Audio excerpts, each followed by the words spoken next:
I died the day my daughter was born. Now I'm back in my mother's womb, listening to her cry. She doesn't know that my father will ruin her. I have 9 months to warn her, without a voice, without a body, without anyone knowing I exist. The last thing I heard was screaming. Not my own. I'd stopped screaming hours ago when the pain became too much and my body gave up and I realized I was going to die. No. The screaming was my daughter's. New. Fresh. Alive. The sound of a life beginning while mine ended. I never saw her face. They took her away too fast, cleaned her up too quickly, and handed her to my husband before I could reach for her. I heard him say her name, Hannah *, like it meant something, like she was something he wanted, like she wasn't just another daughter in a family that only valued sons. Then I heard nothing. I was 34 when I died. 34 years old, lying in a hospital bed that smelled of antiseptic and blood, surrounded by nurses who'd already moved on to the next patient. My husband was in the hallway, calling his mother to tell her the baby was a girl. I could hear his voice through the door. Disappointed. Dismissive. Done. Another girl, he said. We'll try again. A son is what matters. I'd been the unwanted daughter once. Born to a mother who'd wanted a son, raised in a family that made it clear I was a disappointment. Married off at 19 to a man who saw me as a transaction. Used, discarded, forgotten. 3 daughters, 3 failures, 3 reasons I was never enough. And now my daughter would be the same. The thought hit me harder than the pain, harder than the blood loss, harder than the darkness creeping in at the edges of my vision. I'd spent my whole life being told I wasn't enough. I'd watched my mother spend her life being told the same thing. And now my daughter, my beautiful, screaming, alive daughter, would spend her life being told she was nothing too. I tried to move. Tried to speak. Tried to reach for her, just once, just to hold her, just to let her know that someone in this world wanted her. But my body was already gone. The darkness took me, and I fell into nothing. I woke to darkness again. But different darkness. Warm. Enclosed. Safe. I was floating, suspended in warmth, in liquid, in something that held me and rocked me and kept me from falling. I could hear things, muffled, distant, like sounds through water. A heartbeat. Slow, steady, familiar. Another heartbeat, faster, skittering like a bird's. My heartbeat. And hers. I was in my mother's womb. The realization hit me like a wave. I tried to move, to stretch, to open my eyes, but I was too small, too new, too young. I couldn't see. Couldn't speak. Couldn't do anything but float and listen and wait. But I could think. I could remember. And I knew, with a certainty that settled into my bones like truth, that I'd been given a second chance. I was going to be born again. The same mother, the same father, the same family that had never wanted me. But this time I'd know. This time I'd remember. This time I'd find a way to change everything. The weeks passed slowly. I grew. I listened. I learned. I heard my mother's voice, soft and tired, talking to her belly. She called me the baby, never my daughter, because she didn't know yet. She thought I was the son she'd been praying for, the son my father demanded, the son who would finally make her worth something in this family. Please be a boy, she whispered at night, when she thought no one could hear. Please be a boy. I don't think I can survive another girl. The words cut through me like glass. I'd heard them before, in my first life, whispered in the dark, when she thought I was too young to understand. I'd spent my whole childhood trying to be the son she wanted. Trying to be strong enough, smart enough, good enough to make up for the disappointment of my birth. It was never enough. It was never going to be enough. I heard my father's voice too. Harder. Impatient. He didn't talk to me, he talked about me. To his mother. To his friends. To the doctors who assured him the baby was healthy, that everything was fine, that there was no reason to worry. If it's a girl, he said once, we'll try again. A son is what matters. A son is what continues the line. My mother didn't answer. She never answered when he said things like that. She just faded. The way she'd faded my whole childhood. The way she'd faded until there was nothing left of her but a woman who said yes and nodded and disappeared. I wanted to scream. I wanted to kick, to punch, to do something that would make her understand. But I was too small. Too weak. Too trapped. So I waited. I listened. I planned. And when I was big enough to move, I started sending messages. The first message was a kick. Not a random kick, a pattern. 3 quick taps, a pause, 3 more. Over and over, until my mother pressed her hand to her belly and whispered, "What are you doing in there?" I kept kicking. 3 taps. Pause. 3 taps. Over and over, every day, every hour, every time she was quiet enough to listen. I didn't know if she understood. I didn't know if she could understand. But I had to try. I had to do something. The pattern was her name. Not the name my father called her. The name she'd had before she married, before she disappeared, before she became someone's wife and someone's disappointment. Minji. 3 syllables. 3 taps. A message only she could hear. She started talking to me more after that. Not the way she'd talked before. The soft, distant murmurs of a woman who was talking to herself as much as to her baby. Different. Attentive.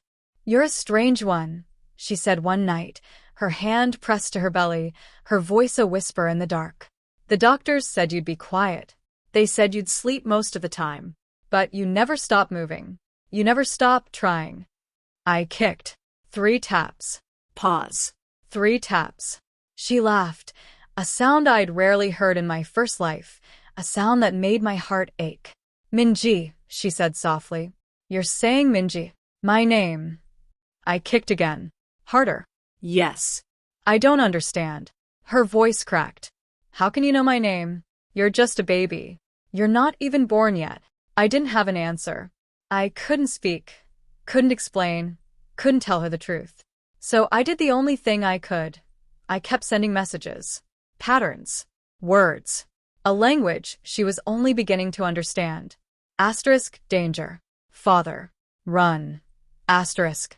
She started telling me stories after that. Not fairy tales. Real stories. Her life. Her past. The things she'd never told anyone. She told me about growing up the youngest of 4 daughters, in a family that had wanted a son. She told me about her mother, my grandmother, who'd spent her whole life apologizing for not producing a male heir. She told me about the pressure, the shame, the constant, grinding disappointment. "I thought it would be different when I got married," she said. "I thought I'd finally be free. I thought I'd find someone who loved me, who wanted me, who saw me as more than a failure." She laughed, bitter, broken. "I was wrong. Your father, he wanted a son. He wanted someone to carry on his name, his legacy, his pride. And I couldn't give it to him. I gave him daughters. 3 daughters. And he never forgave me for it." I kicked. Softly. "I'm here." "I know," she whispered. "I know you're here. I know you're trying to tell me something. I don't know what to do. I don't know how to be brave. I've spent my whole life being weak." I kicked again. Harder. "You're not weak." "I'm not." Her voice cracked. "Then why do I feel so small? Why do I feel like I've been disappearing for years? Why do I feel like there's nothing left of me but a woman who says yes and nods and waits for permission to exist?" I didn't have an answer. I was just a baby, floating in the dark, trying to save a woman who didn't know how to be saved. But I kept trying. I kept kicking. I kept sending my message. Run. Leave. Be free. My father started watching her. I could feel it in the way he spoke, the way he moved, the way his voice changed when he talked about the baby. He'd noticed the change in her, the way she'd stopped answering, stopped explaining, stopped being the wife he expected. "You're hiding something," he said one night. His voice was cold, accusing. "You've been different lately. Distant. What's going on?" My mother's hand pressed against her belly. I felt her heart speed up, felt the fear ripple through her like a wave. "Nothing," she said. "I'm just tired. The baby keeps me up at night." He was quiet for a long moment. Then, "The doctors say it's a girl." It wasn't a question. He'd found out somehow, bribed the doctor, accessed the records, discovered the truth she'd been trying to hide. My mother's hand tightened on her belly. Yes. More silence. I could hear him breathing, slow and deliberate, the way he breathed when he was controlling his temper. We'll try again, he said finally. After the baby comes. A son. That's what matters. He walked away. My mother sat alone in the dark, her hand pressed to her belly, her heart still racing. What do I do? She whispered. What do I do? I kicked. She started planning after that. I could feel it in the way she moved, the way she checked the door every night, the way she started hiding small things, cash, clothes, documents, in a bag she kept under the bed. She was going to run. I didn't know how she'd do it. She had no money of her own, no family to turn to, no one who would help her. My father controlled everything, the accounts, the car, the house. She was trapped and she knew it, but she was trying. She was trying, and I was going to help her. The last month was the hardest. My mother was different now, harder, sharper, more present. She'd stopped talking to my father about the baby. She'd stopped answering his questions, stopped explaining herself, stopped being the wife he expected. She'd started planning. I could feel it in the way she held herself, the way she moved, the way she checked the door every night before she slept. She was going to run. I didn't know when. I didn't know how. But I could feel the clock ticking, feel the days slipping away, feel the pressure building. And I knew, with a certainty that settled into my bones, that the moment was coming. The contractions started at midnight. I felt them before she did. The tightening, the pressure, the slow, inexorable push toward the world. I'd been waiting for this moment for 9 months. 9 months of listening, of learning, of trying to make her understand. Now it was time. My mother gasped, clutched her belly, and looked at the clock. Too early. 3 weeks too early. My father was away on business. Wouldn't be back until morning. The house was empty. She was alone. Good, I thought. Run now. Before he comes back. Before he stops you. She didn't run. She lay in bed, breathing through the pain, waiting. For what I didn't know. For help that wouldn't come. For courage she didn't have. For something to change. So I pushed. The birth was fast. Too fast. My mother barely made it to the bathroom before the contractions became unbearable, before she was on her knees on the cold tile floor, screaming in pain and fear and something that might have been hope. I pushed. She pushed. And then, she pulled me to her chest, wrapped me in a towel, held me like she'd never let go. I'm sorry, she whispered. I'm sorry I didn't listen. I'm sorry I didn't run. I'm sorry I almost let you be born into that life. I wanted to tell her it was okay. I wanted to tell her I understood. I wanted to tell her that we had time, that we could still run, that we could still be free. But I was just a baby. All I could do was cry. So I cried. And she held me. And together, we waited for the sun to rise. My father came home at dawn. He found us in the bathroom, my mother still on the floor, me in her arms, the evidence of what had happened everywhere. He stood in the doorway, looking at us like we were something he'd scraped off his shoe. A girl, he said. Not a question. A statement. My mother nodded. He was quiet for a long moment. Then, we'll try again. A son. That's what matters. My mother looked at him. Looked at me. Looked at the life she'd been living for 20 years. The life she'd almost let me be born into. The life she was finally ready to leave behind. No, she said. My father blinked. What? No. We won't try again. I won't give you a son. I won't give you anything. She stood, slowly, painfully, holding me against her chest. I'm leaving. I'm taking my daughter, and I'm leaving. My father's face went dark. You can't leave. You have nothing. No money. No family. No one who will take you in. I have her. She looked down at me. I have her and I have myself. That's enough. She walked past him, out of the bathroom, down the hall, toward the front door. You'll regret this, my father called after her. You'll come back. They always come back. My mother didn't answer. She opened the front door, stepped into the morning light, and kept walking. The first years were hard. We lived in a small apartment, in a part of the city my father would never visit. My mother worked 2 jobs, cleaning offices at night, stocking shelves during the day, and came home exhausted, her hands raw, her eyes hollow. But she came home. Every night, she came home. She held me. She fed me. She told me stories about her mother, her sisters, the life she'd left behind. I was so scared, she said one night, when I was old enough to understand words, to understand her. I was so scared of leaving. I was scared of being alone. I was scared of failing. But you, she pressed her hand to my chest, over my heart. You wouldn't let me be scared. You kept kicking. You kept sending your message. You kept telling me to run. I looked at her, my mother, my savior, the woman who'd been brave enough to leave, and felt something I'd never felt in my first life: gratitude. I'm glad you ran, I said.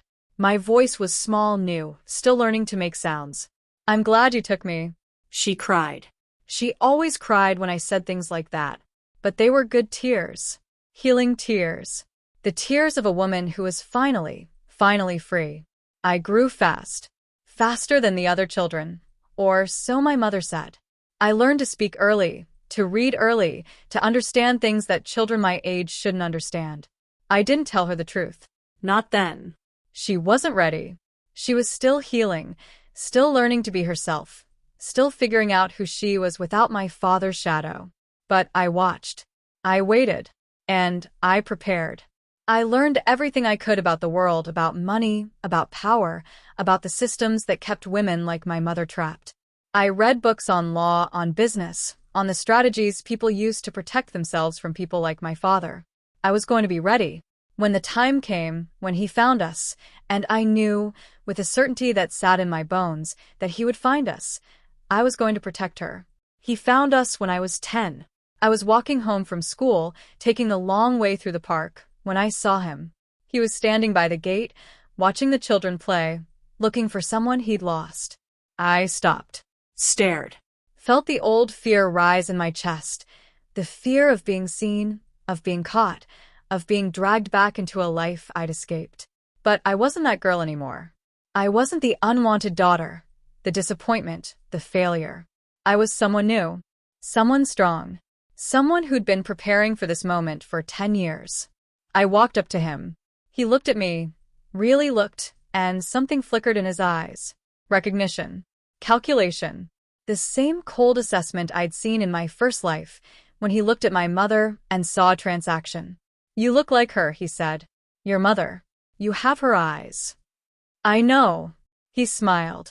The same smile he'd worn at my birth, at my mother's funeral. At every moment he'd reminded us that we weren't enough. I've been looking for you, he said. Both of you. Your mother, she made a mistake. Leaving. Coming here. Living like this. He gestured at the park, the neighborhood, the life we'd built. You deserve more. You deserve what I can give you. I looked at him. The man who'd killed my mother slowly over years. The man who'd tried to erase me before I was born. The man who thought he could buy us back with promises and money. I don't want anything from you, I said. I don't need anything from you. I have everything I need. His smile faded. You're a child. You don't understand. I understand everything. I stepped closer. I understand that you never wanted me, that you wanted a son, and I was a disappointment, that you would have thrown me away if you could, that you did throw me away, that we left because we had to, because staying would have destroyed us. He stared at me. For the first time, I saw something in his face that wasn't calculation or control. Fear. I know about my mother, I continued. I know about her first pregnancy, the one she lost. I know about the doctor you paid to say it was her fault. I know about the will she signed when she was too weak to read it.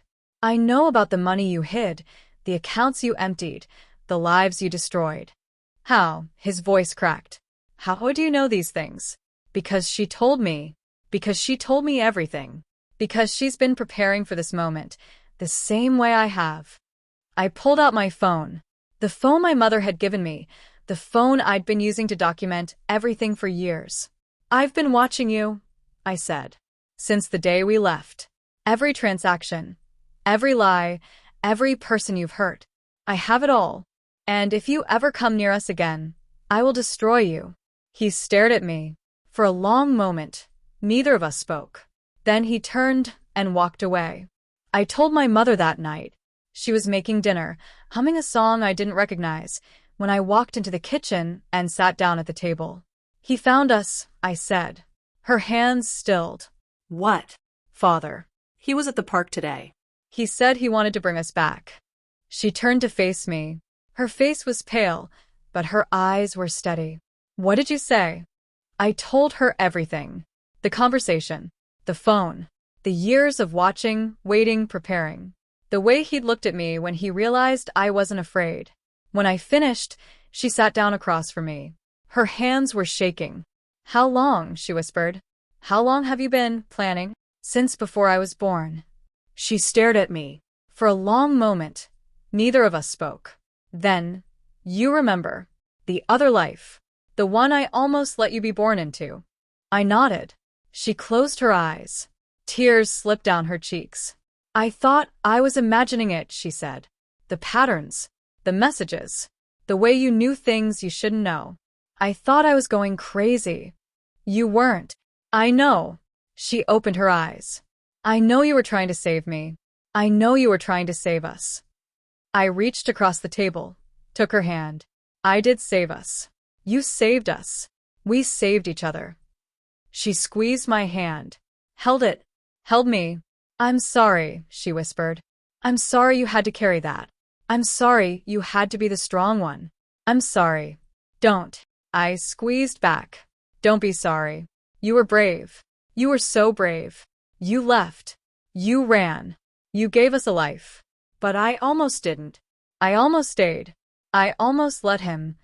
But you didn't." I stood, walked around the table, wrapped my arms around her. "You didn't stay. You didn't let him win. You chose us."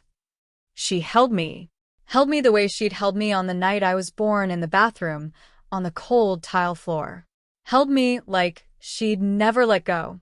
"I'm so proud of you," she whispered. "I'm so proud of the person you've become." I held her back. And for the first time in 2 lifetimes, I let myself believe that we were going to be okay. He never came back. I don't know if it was my threat, my evidence, or something else that stopped him. Maybe he realized that we weren't worth the fight. Maybe he found someone else to control, someone weaker, someone who wouldn't fight back. I didn't care. We were free. That was all that mattered. My mother went back to school. She'd always wanted to be a teacher, she said. Always wanted to help children who were struggling, who were scared, who needed someone to believe in them. She graduated when I was 14. She got a job at a small school, teaching children who reminded her of herself. Children who'd been told they weren't enough, who'd been made to feel small, who needed someone to show them they mattered. She was good at it. She was happy. And me? I grew. I studied. I became the person I'd always wanted to be, strong, independent, unafraid. I never forgot my first life. The disappointment, the rejection, the slow, grinding erosion of my mother's spirit. I never forgot watching her fade, watching her disappear, watching her become a woman who'd forgotten how to want anything for herself. But I didn't let it define me. I let it fuel me. I let it remind me of why I fought, why I planned, why I refused to let anyone make me feel small again. I graduated from university when I was 22.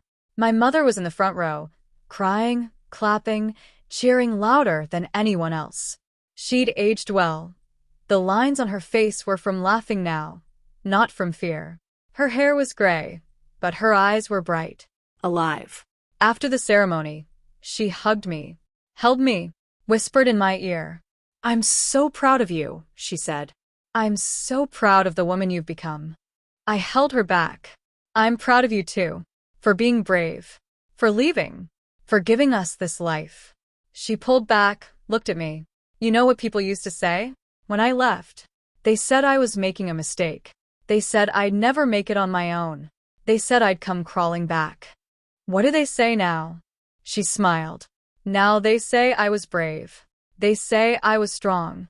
They say they always knew I could do it." She laughed. "People are funny that way. They only believe in you after you've already proved them wrong. I laughed too. Then let's keep proving them wrong. She took my hand, squeezed it. Together. Together. That night, I sat alone in my apartment, looking out at the city lights, and thought about the life I'd left behind. The first life. The one where I was born unwanted, raised unwanted, married off to a man who saw me as a transaction. The one where I died giving birth to a daughter who would live the same life. I thought about her, the daughter I'd never seen. The daughter whose screaming was the last thing I heard. Hannah. I'd named her after the woman who'd saved me. The woman who'd been brave enough to leave. The woman who'd taught me what it meant to fight. I wondered where she was, what she was doing, whether she'd been born into that life, that family, that endless cycle of disappointment and silence. I wondered if she'd found a way out, if she'd been brave enough to run, if she'd found someone to love her, to protect her, to remind her that she was enough. I hoped so. I hoped, wherever she was free. And I made a promise to myself, to my mother, to the daughter I'd never known.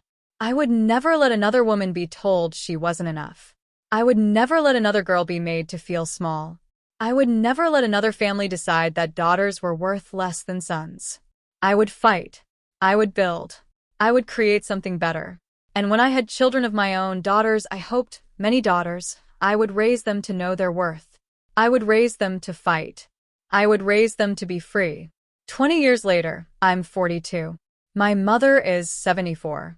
She's retired now, living in a small house by the sea, spending her days gardening and reading and being happy. She calls me every Sunday, tells me about the flowers she's planted, the books she's read, the life she's built. I visit her when I can. We sit on her porch, watch the waves, talk about everything and nothing. You know, she said last time, I think about it sometimes. The other life. The one you remember. I looked at her. What do you think about? I think about the woman I was. The one who stayed. The one who let herself disappear. She shook her head. I don't recognize her anymore. She feels like a stranger. She was a stranger. She was someone who didn't know she could fight. And you, she looked at me. You were the one who taught me. Before you were even born, you taught me. I smiled. Someone had to. She laughed, reached for my hand. I'm glad it was you. I'm glad you were the one who came back. I'm glad you were the one who saved me. I didn't save you. You saved yourself. I just reminded you that you could. She squeezed my hand. That's the same thing. That's the same thing. We sat together, watching the waves, and I thought about the cycle we'd broken.